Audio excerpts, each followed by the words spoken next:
Il va vous falloir de la semoule fine ou extra fine, de la farine, de l'eau tiède, de la levure sèche boulangère et du sel. Vous avez le détail des ingrédients juste en dessous de la vidéo dans la barre d'infos. Bonjour tout le monde.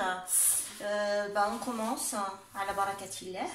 On va mélanger tous les ingrédients. Donc les ingrédients secs, les amis.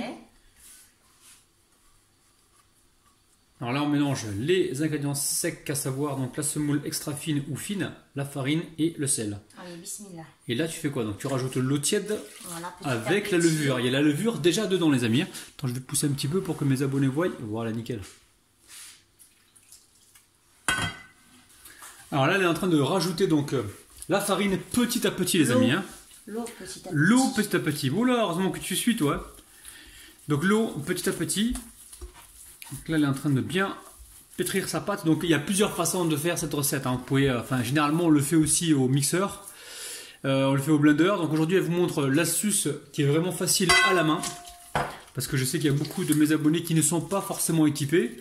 Donc on essaie de s'adapter vraiment à toutes les bourses. C'est très agréable à faire aussi. Ouais. Mais bon, si on a un robot, pour les gens qui sont pressés, qui travaillent, qui n'ont pas trop le temps, c'est vrai que c'est plus intéressant. Oh, ça déstresse. Ça déstresse? Ça déstresse. Ouais. Pourquoi tu es stressé avec moi? Je sens qu'on va s'embrouiller avant la fin de la vidéo, c'est un truc de dingue.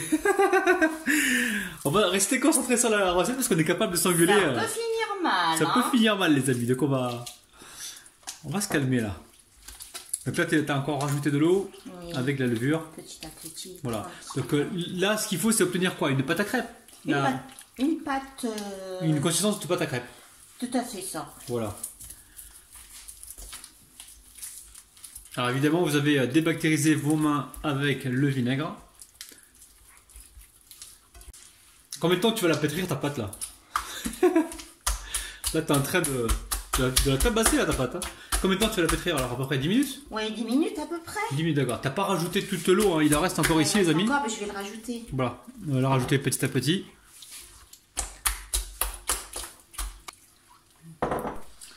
Donc là, tu viens de rajouter la dernière partie de l'eau. Voilà. Donc il y a assez d'eau ou pas pour toi? Tu penses quoi? Bon, c'est très bien, c'est parfait. Voilà, donc selon les farines que vous utilisez, des fois il va falloir rajouter plus ou moins d'eau. Mais je vais vous donner donc la quantité que nous on a, la quantité exacte qu'on a utilisée. Un conseil les amis, tamisez la farine quand vous l'utilisez. Comme ça, vous aurez une pâte qui sera bien fluide et vous allez moins galérer. Pas de grumeaux, oui. Voilà, moins de grumeaux. Donc là, tu vas pétrir, bon, on a dit 10 minutes, c'est ça? Bon, là, c'est bon, c'est prêt. C'est bon, ouais, enfin, entre 8 et 10 minutes, les amis. Donc là, on va laisser la pâte reposer, il faut que ça forme des bulles, c'est ça? C'est ça, exactement. Combien de temps à peu près? On va dire 20 minutes. 20 à 30 minutes, donc tout dépend de la température de votre pièce. Et ensuite, on pourra la cuire directement?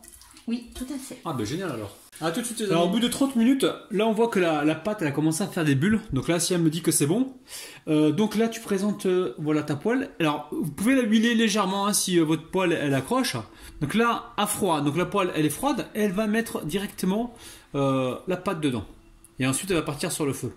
Alors, il y a plusieurs façons de faire. Il y en a qui font chauffer d'abord la poêle et qui amènent ensuite la poêle sur le feu. D'autres qui font avec la poêle chaude, donc ça dépend. Mais cette technique-là, elle marche bien. Donc ça nous permet aussi de vous faire voir quelque chose de différent. Donc là, on part directement sur le petit feu moyen. On met voilà, la poêle dessus et on laisse les bulles se former. Donc ne mettez pas le feu trop fort en dessous, sinon vous allez cuire, vous allez cramer le dessous. Et là, on va cuire juste sur une seule face, hein, pas sur les deux faces. C'est quand vous voulez. Ouais, alors. Moi, je préfère les deux faces et après. Voilà, donc la première face, on va voir que ça va légèrement buller et après on peut la retourner si on le souhaite. Mais sinon, on peut la cuire que sur une seule face. Alors petit à petit, on commence à voir les bulles se former, les amis. Donc soyez patients. Regardez ça, c'est incroyable. Hein.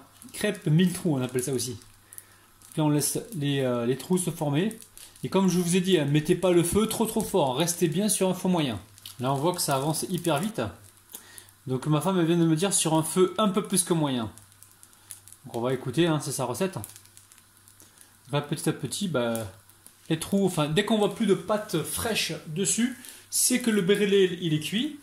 Et si on souhaite, on peut le cuire, le caraméliser, le colorer de l'autre côté aussi si on le souhaite.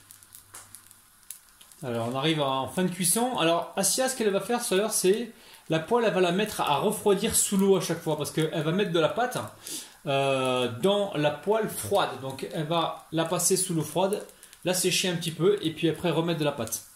Voilà, c'est sa technique pour avoir justement des trous assez facilement. Donc là, tu as une spatule pour retourner ou pas? Ouais, tu vas faire à l'ancienne. À la main directement. Bon, c'est bon, on va pouvoir commencer à retourner. On va la faire voir le dessous. Tu m'as dit que tu l'avais au niveau du feu. Tu vas la cuire de face? Ben, je sais pas. Faut leur montrer dessous déjà comment c'est. De face. Sinon, on laisse comme ça, c'est comme tu veux. Allez hop. Bravo. Vous avez vu le dessous, les amis? C'est nickel. Alors dites-moi dans les commentaires si vous préférez cuire sur une seule face ou sur les deux faces. Ouais, je pense que c'est bon, hein. Nous on va s'arrêter là. Si tu la retournes pour leur faire voir, voilà, légèrement coloré comme ça. Donc nous on va continuer la cuisson donc, ainsi de suite et on se retrouve donc juste après pour la dégustation certainement. Donc alors, monte-le s'il te plaît. Là, voilà. Alors on va leur montrer. Donc là, allez-y. Attends. Hop. Donc là, elle est en train de refroidir la poêle. De refroidir la poêle dans le seau.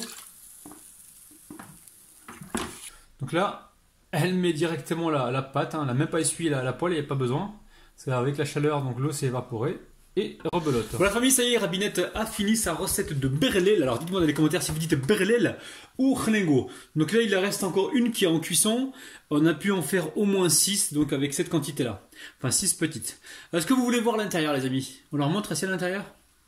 Bon, ouais, ça c'est le recto verso, mais l'intérieur. Sur le couple. L'intérieur, alors on y va. Ouais, montre-leur que c'est bien moelleux. Voilà. Tu vois, c'est incroyable. Alors, à manger avec soit du miel, de l'huile d'olive, du beurre, de la confiture, c'est vous qui voyez les amis, faites-vous plaisir et faites ça surtout pour le goûter.